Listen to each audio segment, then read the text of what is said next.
Let me move on, because we did cover this. I want to get onto a separate issue, and this is, you're also both fighting over the issue of who's the true bipartisan reformer, and both Senators Obama and McCain addressed that the other night. Take a look.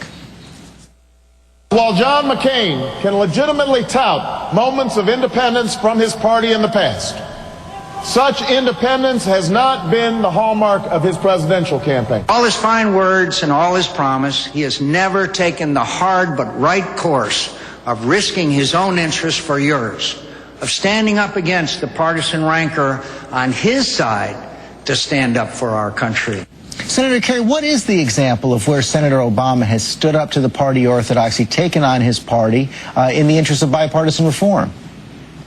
He led the fight on ethics reform in the United States Senate, and a lot of people fought back against that. Believe me, he was not popular in the quarters of the Senate.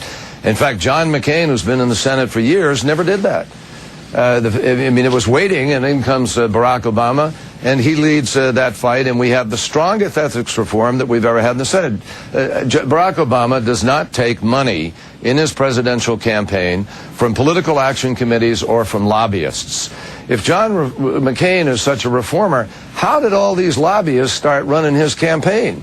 How do you have lobbyists who lobby for the Burma junta? How do you have lobbyists who represent the predatory practitioners that brought us the housing crisis? These are the people running his campaign. He still has lobbyists running his campaign. So there's just a world of difference between the perception.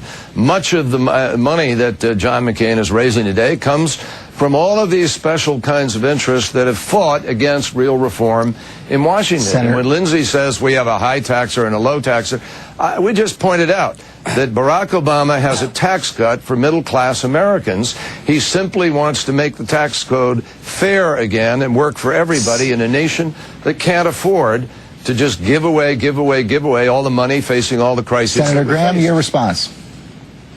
Well, Charlie Black helped run Ronald Reagan's campaign. He is not lobbying now. Rick Davis ran John's campaign in 2000. Mark Salter's his alter ego. Phil Graham is a great friend. John McCain didn't borrow money from a guy going to jail to build his house. So if we're going to start talking about associations, that's fine. We'll do that. But let's talk about the question of bipartisanship. I can't tell you how many phone calls I got about the ethics vote. I got beat up. Nobody called me. I can tell you I got my brains beat out helping John on immigration. I can tell you it was tough on campaign finance reform. I can tell you it was tough to go back to South Carolina and support Senator McCain's efforts to reform interrogation policy.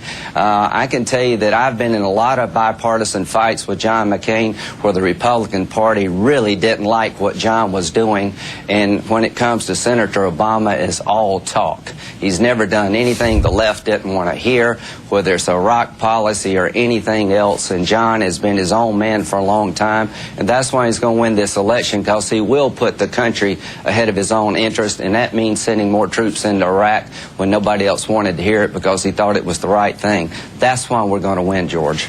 Senator Kerry, I mean, one of the other points that, and Senator Graham hit on it there, is that on a lot of these bipartisan issues, Senator Obama just did take a walk. Especially I've heard him talk about it many times, they believe he did on immigration reform, simply refused to stand up and take the tough vote and be part of a bipartisan process. On the contrary, look, I give John McCain credit for those instances that get him out of the 95% voting with George Bush and 90% over the entire Bush presidency. But 90% has a profound impact on a lot of Americans.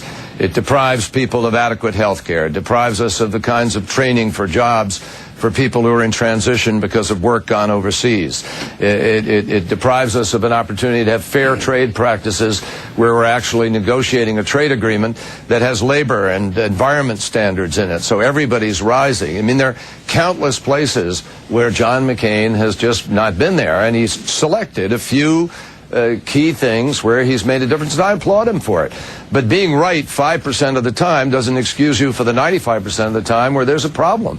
And the fact is that America faces an unbelievable crisis. I mean, you know, even on what Lindsay just talked about Iraq and policy there, John McCain has been the biggest cheerleader for an approach to foreign policy that has actually weakened America, made us less safe, created greater turmoil in our relations with more countries.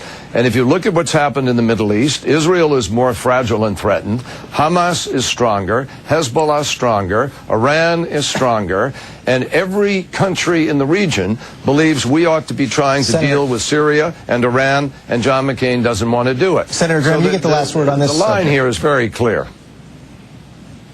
Well, yeah, Senator Obama, in my opinion, is 100% calculating. The reason he wasn't in the gang of 14 is because John McCain and Democrats and Republicans avoided the Senate blowing up in a historic way. It took a lot of guts to come out of the shadows and say, let's don't blow up the Senate, let's don't destroy the judiciary. Senator Obama took 130 present votes in the General Assembly in Illinois. So there is a record among one candidate who has taken a beating for what he believes, and the other candidate just talks. When it comes to Iraq, John McCain went to Iraq early on and understood we had the wrong strategy, got in an argument and a fight with Secretary Rumsfeld asking for more troops, and if we'd have listened to John early on, things would have been better quicker. But thank God we did listen to Senator McCain and not Senator Obama. By adding more troops, by creating the surge, things are enormously better politically, militarily, and economically in Iraq.